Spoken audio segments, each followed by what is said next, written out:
Hello, my name is Hakon and welcome back to my channel and a very short video today about books. Because as you know, or you might know, the last few years I really got into reading again for the first time in many years. And one of the things I've got into that I actually wasn't into before, at least not in books, is science fiction. And as I've been exploring science fiction, I've sort of dipped my toe in, tried different authors. I've read some Roger Zelazny, I've read some Stanislav Lem, Ursula Le Guin, and also, which I'm talking about today, is Philip K. Dick. And of course, if you like science fiction like myself, you will know this book. This is Do Androids Dream of Electric Sheep, which is the book that inspired, I would say, Blade Runner. Not really the book it's based on, in the sense that it's the film isn't really what happens in the book. I mean, there are some events that are the same in the book and the film, but there are very few. Characters are the same, but of course, the characters' motivations and actions are quite different. And the title, indeed, is a reference to the fact that the character of Deckard, who is married, by the way, in the book, he dreams of owning a real sheep. He has an electric sheep, but he dreams of owning a real one. And there's a whole bit, that's how the book starts, about him going on about how he really wants to own a real sheep. He has an electric one that he pretends is real to keep up appearances for his neighbors. Yeah, it's quite a different story to the film. The film and the book are so different that if you read the book and you see the film, you will recognize some of the similarities, but of course there are more differences, I think, than there are similarities, both worth exploring and experiencing.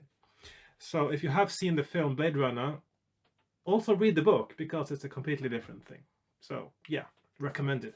Now, one thing I do like to have in my bookshelf is short stories, because sometimes when I feel like reading something, I'm not in the mood for a long novel, or I'm not sure if I want to commit to the time it takes to read a novel. So I like short stories. I like short stories a lot. I've been reading lots of short stories lately, like Roald Dahl, and at the moment I am also rereading some of the Stephen King's short stories that I have read before, but like Skeleton Crew and Night Shift.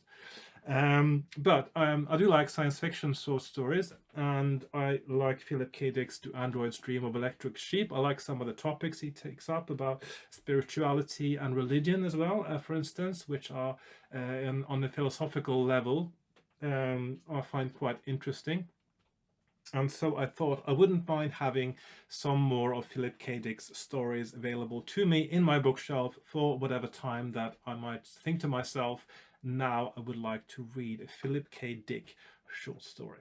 So this was around the time of Black Friday. I just finished reading this book, and then I looked to see if there were any collections of Philip K. Dick's short stories available, and it just so happens that very shortly before I looked, this set had been published. So this is 4 volumes, the collected stories of Philip K. Dick, volume 1 to 4, nicely color matched set with nice covers, and they are in a very what I call a very comfortable size. It's a sort of palm size. Not super comfortable to read necessarily one-handed like this, but they are quite light, so you can do that. I can do that. And the type is not super big. It is so that I can read it comfortably without reading glasses, because of the font and the size and the spacing. Very comfortable volumes to pick up, to hold, to read, and looks like a very nicely produced set of books that make a nice addition to anyone's science fiction collection. It looks nice on the bookshelf, indeed. And I just wanted to bring them out now because some of you might have been wondering what these books are like, and I would say that they are good and something I might recommend for anyone who likes science fiction short stories in general, or Philip K.Dick in particular. I still haven't started reading them. I can't really say anything about the contents here. I presume because it's a collection of the collected stories of Philip K.Dick, there might be some nuggets. There might also be some mediocre ones. There might be some truly weird ones that are not that enjoyable. There might be some absolutely sublime ones. I just don't know yet, but I'm keeping an open mind, and I'm going to try to read each story on its own merit.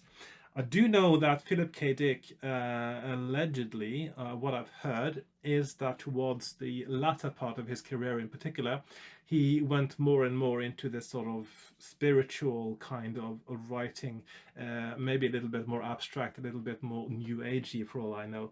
But whatever the case is, that might also be something that I would enjoy reading. So a little bit more philosophical about spirituality and religion, things like that, which is some topics that might be easier to explore through the lens of an imagined future. Because, as you know, all science fiction is a reflection of the time in which it was written. They are very seldom about the future.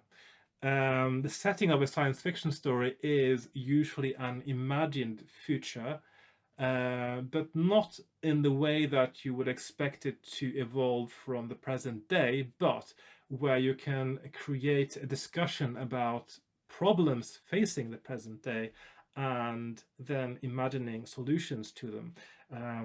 Or in the case of philosophical science fiction, where you actually use the current sort of movements of philosophy and aesthetics and art and spirituality and religion, and you use those things to view them from a different viewpoint, from a different angle, which you can do when you create a fictional world that looks like the future.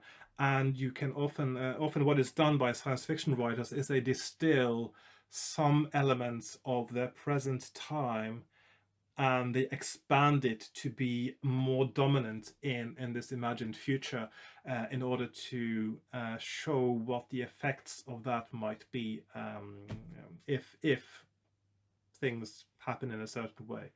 So an interesting thing I have noticed, because I do end up usually reading science fiction books from the 60s, is that they might have space travel and they might have teleportation and they might have all kinds of things going on, but they still have tape recorders, for instance.